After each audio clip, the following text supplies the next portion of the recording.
Siguradong mabusog ka sa mga detalye sa mga nagbagang balita sa alas 8. Hatod ka ninyo sa Ningning Sizzling House and Fast Food, the original sizzlers in town. Tilawi ang ilang mga lamiang mga putahe ug ang mga short orders. Ang Ningning Sizzling House and Fast Food na kini mahimutang sa Aglipay Street ni atong dakbayan sa Bayes. Bukas alas 7 sa buntag hangtod na sa alas 9 sa gabi. Gidumala ni Ma'am Sheila Abersaldo.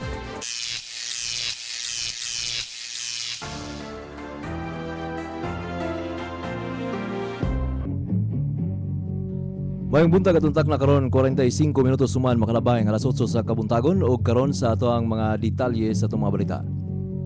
Nipasidaan ang Department of Labor and Employment or DOLE sa mga employment agency nga pahamtangan gayud sila og silot ang bisan kinsang mag-recruit og mga overseas Filipino workers or OFW aron ipadala sa Syria.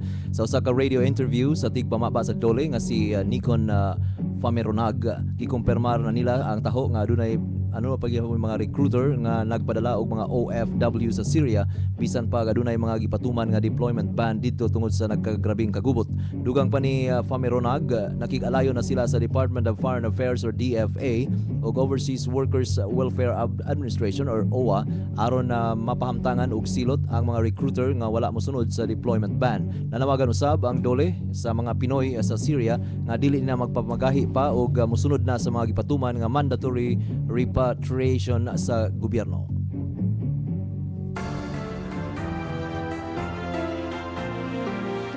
Sa laing bahin sa itong mga balita, nakapili na ang Department of Energy or DOE sa mga tao nga muumol sa audit team nga mu-audit sa libro sa tulo ka mga dagkong kompanya sa lana aron na mahibaw-an kung makaturunganon ba ang o nag-overprice sa presyo sa gasolina. Sa usa ka radio interview kang Energy Secretary Jose Rene Almendras, mingon kini nga dili pa pinal ang maong listahan tungod kay gusto pa nila nga ubang mga nominado nga paabuton ang nga matapos ang gihimo nilang Terms of Reference or TOR aron mahibaw-an kung unsa ang ilahang i-audit.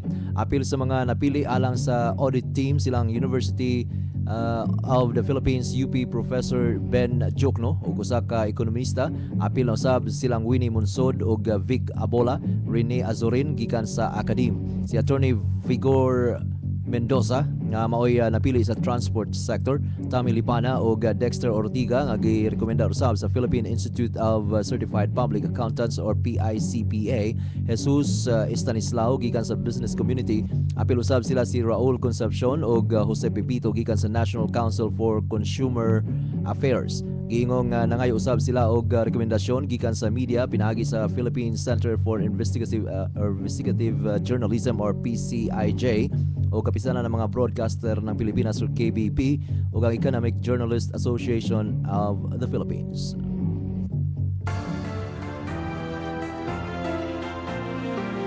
Padayon sa itong mga balita, giangkon sa Department of Health or DOH nga pakyas kini sa ilahang anti-firecrackers campaign tungod sa gidaghanon sa mga nabiktima sa pabuto o aduna pay namatay. Sa pinakaulahing talaan sa DOH, 739 ang gideklarang or gidaghanon sa mga nabiktima sa pabuto, diin 712 ang naigo sa mga firecrackers, 22 ang biktima sa saag nga bala ug 5 niini ang nakatulon og pulbura sa pabuto. Apan gibutyag ni Health Assistant Secretary Dr. Eric Tayag adunay na 10 anyos nga namatay sa Paulino Garcia Memorial Medical Center sa Cabanatuan City, Nueva Ecija. Human nabuti kini og sa gipunit nga pabuto, diin naputol ang kamot niini, nabali ang gusok ug nasunog ang tibok lawas. Ang Piccolo paghihapon ang nagunang hinungdan sa pagkasamad, sunod ang Quitis, Fountain, 5-star ug Luces. Na mulanat pa sa hangtod karong adlaw ang pag-ihap sa DOH sa mga nabiktima sa pabuto. Tungod sa gidaghanon sa mga biktima sa pabuto, giduso na sa DOH ang total ban sa mga pabuto. Bisan ang Department of Environment and Natural Resources or DENR miduso usab sa total ban sa mga pabuto sa nasod tungod sa kakuyaw nga dala niini sa panglawas o kinaiyahan. Matud pa sa DENR, daghang hugaw ang nagbabilin sa hangin tungod sa mga pabuto niadtong bag-ong tuig. Nasuta usab nila nga gikan sa standard nga 150 micrograms per normal cubic meter, mikabat na sa 995 micrograms ang nahibiling particulate matter o hugaw sa hangin niadtong kadlawon sa bag-ong tuig.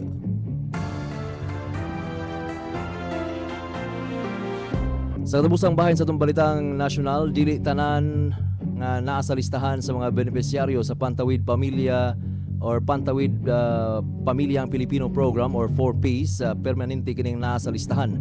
Gani kung ang dulan sa 2,000 ka mga reklamante nga nakadawat sa or nadawat sa Department of Social Welfare and Development or DSWD, ang basihan may timailhan nga makunhuran pagayod ang mga benepisyaryo sa 4Ps. Hinoon gipasabot sa DSWD nga ang mga nireklamo kadto lamang may kalabutan sa mga dili angayan nga mudawat apan napasunod or napasulod sa listahan sa Pantawid Pamilyang Pilipino Program dinhi sa Central Visayas. Ang mga reklamo gipaagi ka sa bag-ong Grievance Redress System or GRS matud sa tinubdan sa DSWD. Mga reklamo kabahin sa wala pagsubay sa mga kondisyones sa 4Ps, dili angayan o mga dili kwalipikado mga benepisyaryo, lakip na ang mga tigpatuman sa programa nga namintaha alang sa ilahang personal nga kaayuhan o benepisyo.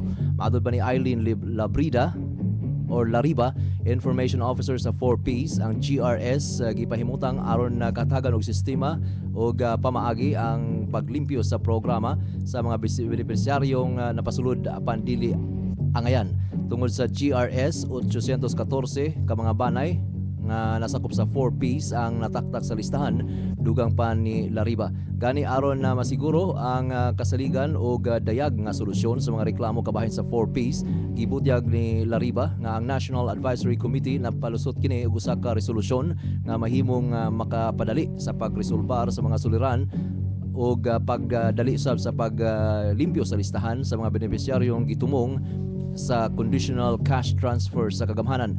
Ang natumbok nga resolusyon sa NAC giingon nga naaprubahan kini usab sa kalihim sa DSWD Corazon Suliman. Tungod dinhi kadtong mga benepisyaryong napamatud-an nga miprenda sila mga cash cards o migamit niniisip collateral sa mga utang o pahuam, mahimong mataktak usab dayon og wala nay apilar nini. Sa laing bahin ang resolusyon milangkob kini usab sa pagtaktak sa listahan kung mapamatud-an nga may tinuyo nga paghatag sa kasayuran aron na makabenepisyo o ang pagpasumangil aron makakuha og benepisyo sa lain.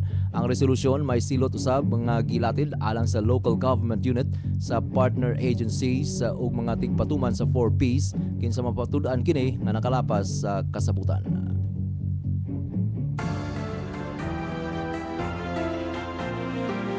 Atong tak na 8 minutos sa di pa mabot ang alas 9, mao kadto ang mga detalye sa itong mga balita ug alang sa Manila Broadcasting Company ug radyo natin FM kini higala Aldwin Cravador.